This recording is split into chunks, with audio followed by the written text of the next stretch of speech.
Ito mga ka-farmers, sunog yung ating kalamansi rin eh. Nasalab yun ng 2 puno. Ay, kawawa naman.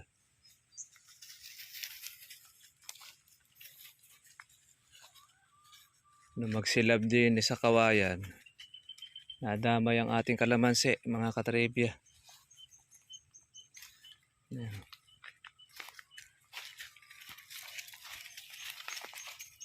Nasilab oh, dahil pa naman bunga.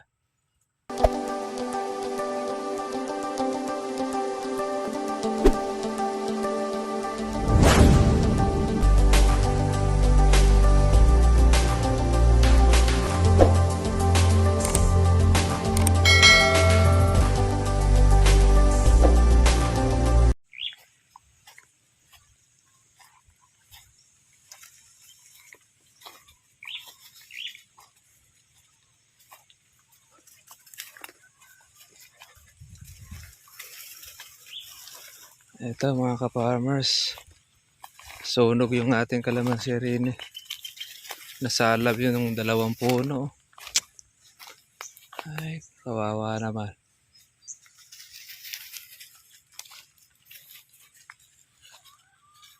Nung magsilab din sa kawayan, nadamay ang ating kalamansi mga katribya.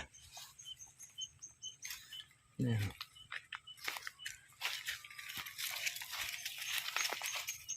Nasilab oh, dahil pa naman bunga. Mahal pa naman ang kalamansi mga ka-farmers.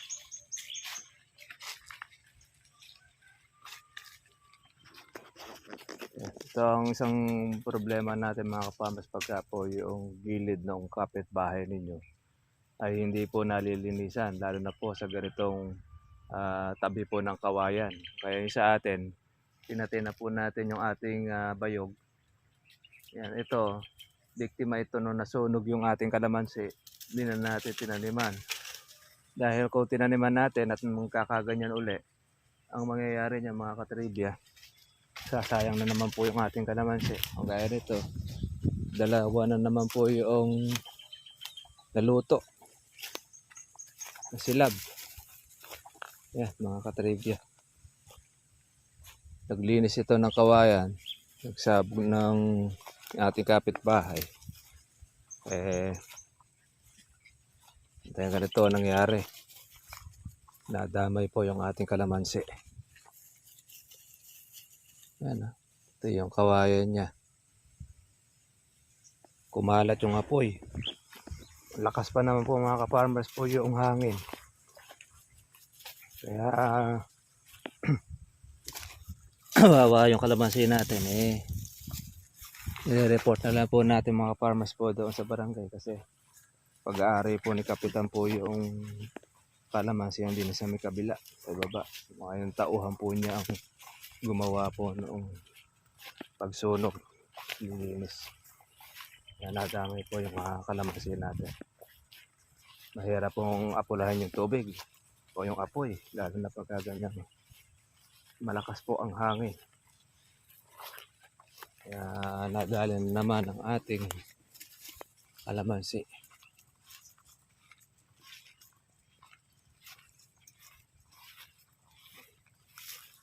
Yung ating pang Marso.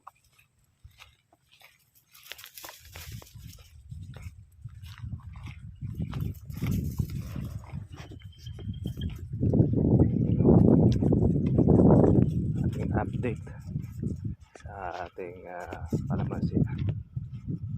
Ganyan pong hindi magandang balita. Meron tayong 2 puno. Sana yun nasilaban.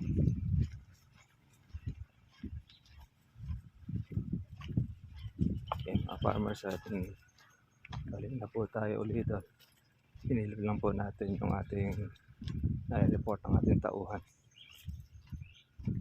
Sira yung ating kalamansi, sayang. 2 puno pa naman siya.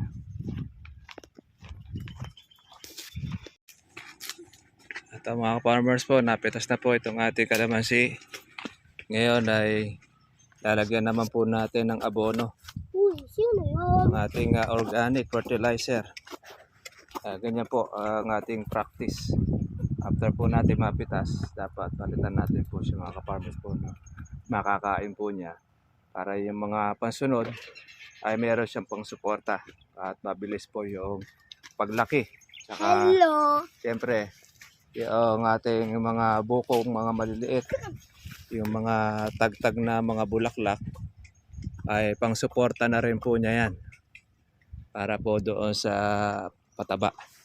Kaya ayun, dahil bukas ito naman po ay ating patutubigan.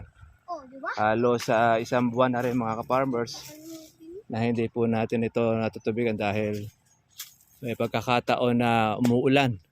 Kaya nalibre po tayo. Kaya mangyayari niyan, magpapanibagong set uli ito ng ating pong pagbubulaklak sat na nagkaroon po ito ng ating pong pataba. Yan. Sige mga ka-farmers, lalagay po tayo ng ating organic fertilizer para meron tayong pasalubong doon sa ating kalamansi. Ayan. Halos bali 5 po yung sako ilalagay natin na pataba sa kanya. Sige mga farmers, lagay muna po tayo. Lalagyan natin mga ka-farmers do sa madadaanan po ng tubig. Tayo maglalagay ng pataba sa hindi maaagusan dahil hindi po niya makakain. Kailangan yung maaagusan.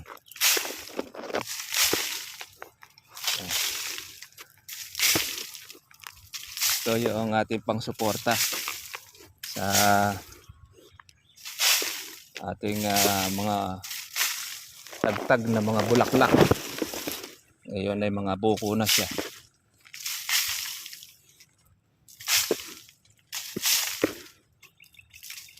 At pakalat ang gagawin natin. Pagpapataba. Hindi po natin ibuikokon sa puno. Dahil kalat na yung bulak ng kuha niya. Ugat. Itong ating organic ay kahit malagay po sa dahon ng kalamansi, walang problema. Hindi siya makakaluto.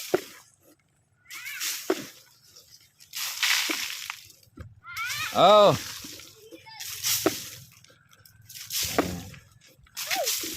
Ayan na ang ating pataba sa kalamansi. Uwi ka na sa bahay.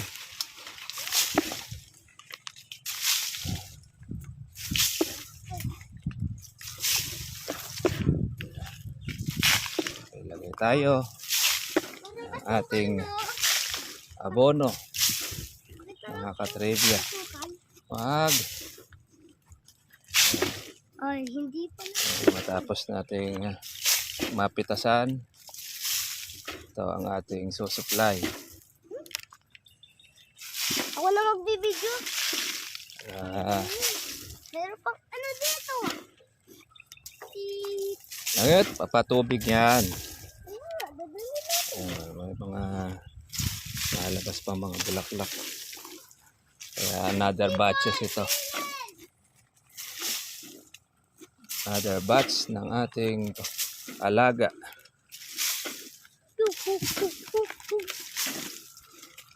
Alis dyan. Alam, pasok kasi ang mga bata ngayon. Araw ng kabiyaw ni Lourdes. Lourdes nila.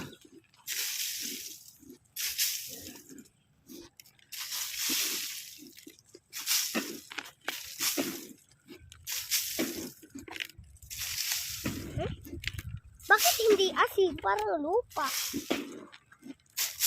Tabayan. Dating nga kayo. Ay, ano yun?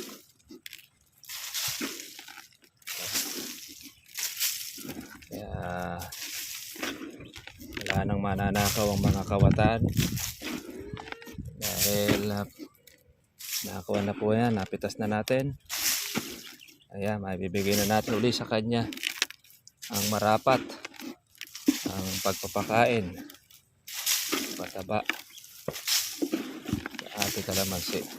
Itong dami natin mga ka-farmers ng pataba ay pang suporta lang. Hindi kagaya noong dati na marami tayong mga nailagay. Kumbaga ito, follow up lang. Kaya na niyang tustusan ang bunga sa susunod.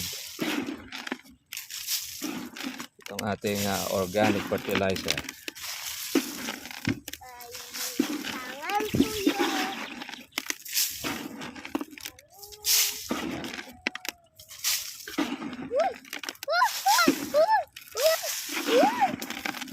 Maingay. Ito yung bata natin na buhay.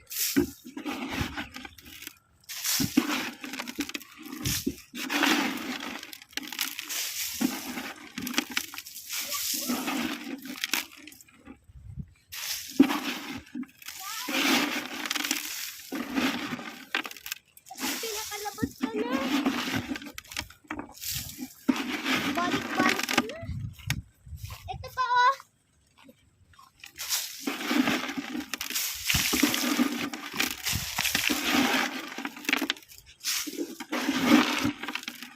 Kabilaan. Okay, farmers. Ang ating abono. Abono kalamansi.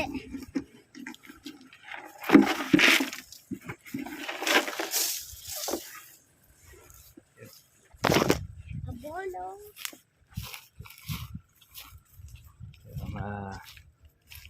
Ang abono natin. Kalamansi. Tingnan mo yung ginawa mo.